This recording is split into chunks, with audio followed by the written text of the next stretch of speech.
As I told you before, there have been many meetings, and there were plans of having art gallery here, museum, center for studies. The Natural History Museum was going to have a part of their aviary part of their museum here, and all of it was shot down by certain residents that still said it's better to demolish the whole estate and build 4 or 5 houses here and get the tax base. Right, that's what they're thinking, and they're still thinking this. And there's only like 2 residents who have that feeling. And well, there were a lot more powerful in the past, believe me, a lot more, who are not with us. So anyway, that will not happen. I mean, this is now a park. It's a city park. It's just a matter of what to do with building, how to make it usable and make everyone happy, of course, who will be here. So we'll see what happens. Of course, I would love to see it be a Beverly Hills type museum. Low use kind of a museum on the history of Beverly Hills. But I don't know if that will ever happen or whatever. There are still wonderful bathroom fixtures. They didn't steal those because those were too big. But they're still here in the building, and many of them, not down here. These are the 2 bathrooms for the guests. A lot of that was changed during Mrs. Batson's day. Here, that's right, most of them were missing. These were hand-carved folios. Of course, these are fake replacements made by movie studios. Later, of course, much later. When we came here, there was really 2, I think 1 left, or 2, just 1, in which these were copied from. And we had these were just plain here, just, covered up, that's all. And there were 2 big pieces of furniture up here which are in storage now. I think they're in here now, that were left by some movie company. They didn't even want to remove the pieces. They just left them. Some people said they're Mrs. Doheny's, and believe me, they're not. Take a look in there. The murder room, supposedly. And the story went here on February 16th, 1929, at 9:15 p.m. The writing instructor saw Mr. Plunkett come in. He used to come in and out. He had his own keys. He was a secretary to Doheny Jr. Now, someone asked about the Doheny estate and the Doheny library at USC. That is the father. He made millions in the oil business in Mexico and in Los Angeles, and was partnered with a man named Canfield, Canfield Junior High School.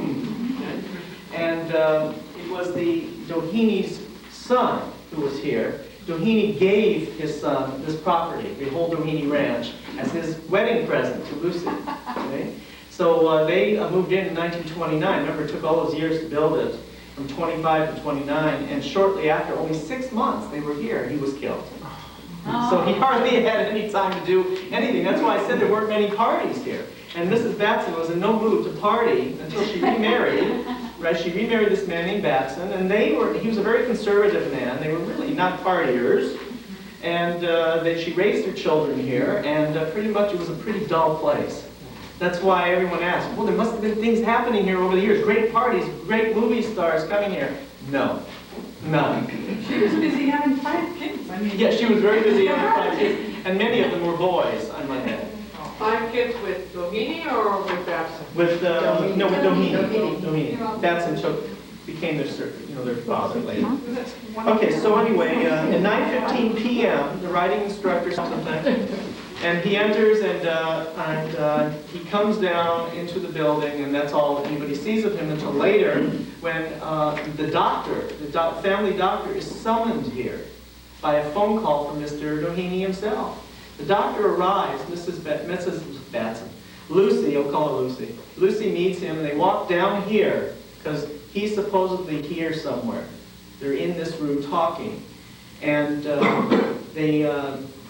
the door's closed, and they knock on the door, and Hugh answers the door, this door, and tells the doctor, and he's very upset, tells the doctor to get out of here, and he slams the door shut.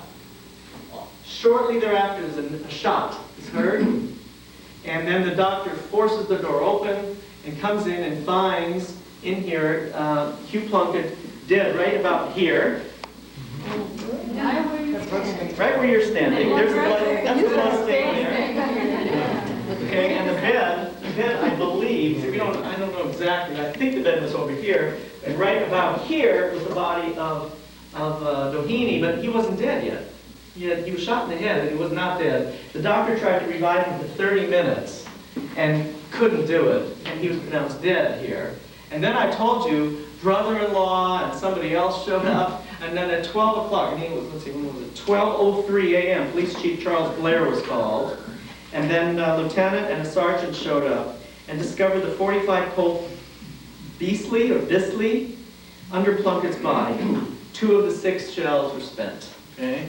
And one of the shells was found in Plunkett because it was a self-inflicted wound. The other was not found. What happened to the one here? Did you go out this window, I wonder? I mean, the window might have been open. It's because we can't find any bullet anywhere. I mean, Second shooter.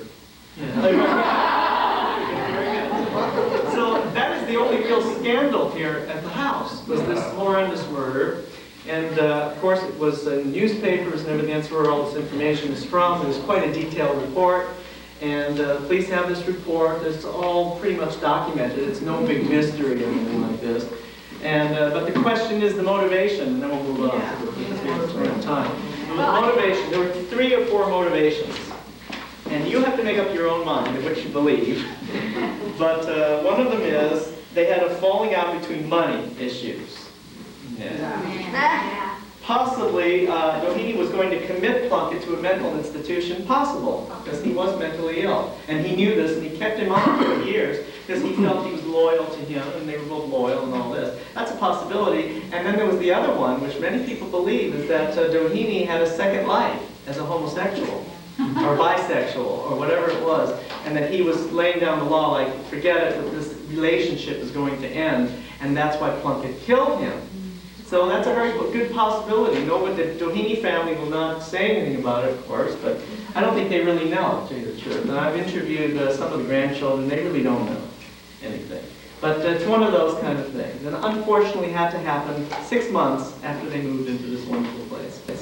Now we'll go to next door to the Great Hall. And then we'll have to make that our last stop to the Great Days, we enclosed the all of that up there, made a projection booth out of it. We have a special, we put these chandeliers, these are the original chandeliers, but we put them on special motorized chains because our screen was right here, and we built in a seating area here with beautiful wood paneling that we had cost a fortune to build because we wanted to look like it was all part of this room. And when the film started, automatically when the lights went down, these chandeliers would go up out of the view of the screen. It was wonderful. Really proud of that. But of course, since we left, the AFI left, they pulled it all out and put it back to pretty much what it was, as you see.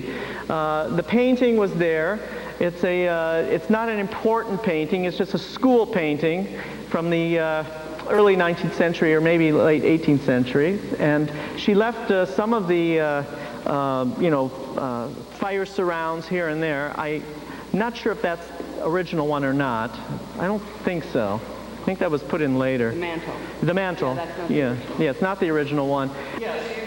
They had the craftsmen come in and do everything from there was a separate craftsman for each, for example, each chimney, and a separate craftsman for the different wood paneling, separate craftsman for the limestone work, and different companies that came in and did different jobs. And many of them are advertised, these companies, in the Architectural Digest of the time. There's a beautiful major issue of Architectural Digest in 1929, which covers all of the makers of all of the metalwork, for example. The beautiful metalwork, the doorways, everything. And they're all advertised, plus a beautiful spread on Greystone, how much it cost to build. I mean, who did what, who designed, Gordon Kaufman was the architect, and on and on and on. It's a wonderful, wonderful article which really explains everything about this whole estate. So, we have to go up this way. But when Greystone was built in between 1925 and 29, these other people I just mentioned to you were already here. They were already here. The Doheny estate was a new addition, you might say, to this whole area. It wasn't the first, but it was the biggest, of course. And this property, which was the Doheny Ranch, before the house was built, this was owned by Doheny family, and all of Truesdale Estates and all of this was a ranch. They had big ranch houses in the middle of Truesdale, and they used to ride there and do hunting. There was lots of hunting going on here. This was a wild area at one time. So you can imagine when this was all built, this sort of, I would say, subdued a lot of this activity. And over the years, the ranch more or less became a passive kind of a ranch. And by the time that Mrs. Batson left here to move out, she lived further on. After her husband was killed in the house, she lived on in the house another 12 years or so, and then moved out next door. But you can imagine during the 1940s, pretty much, it was very, very quiet here. Nothing was happening. After she moved out, it was sold to the Crown Company, and sold for very little. I forgot what it says in there. I think it was 3.3 million or something. I forgot what it was. 50,000 square foot. God, the roof is just 50,000 square feet of slate alone. But Mrs. Batson, Mrs. Doheny, she had a wonderful alarm system here. It was a giant red light, which I think is still on the roof, pointed at the Beverly Hills Police Department. It's true, true. It's like a beacon. And if anything happened or if anything would go on, she had a little panic button of some kind, and that red light would shine. It said 3-something million. It was 3.166 million. That included the mansion. The mansion alone cost 1.2 million to build. Can you imagine? 1.2 million to build. To build that mansion today would be at least $20 million, because they dug in deep, and then they put down large foundations sunk in with steel reinforced foundation, and then they built on concrete reinforcing, more in concrete, limestone on top of it, more concrete, and the whole roof is concrete and steel construction. This is one of the formal gardens, as you see. It's a gorgeous garden. They would have the outdoor parties out here. When we came here in '69, this was an empty hole. And the reason it's filled is pretty obvious. The city did not want the liability of somebody falling in the pool and breaking their neck. The deep end is right here. And I can understand that, especially when they open it as a park. So they made this into a beautiful lily pond. And there were beautiful koi fish in here and lilies. It was gorgeous. But then the earthquake happened and cracked it in many places, and it started to leak. And they were afraid it would leak under and sort of undermine this whole hill, and so they decided no more water.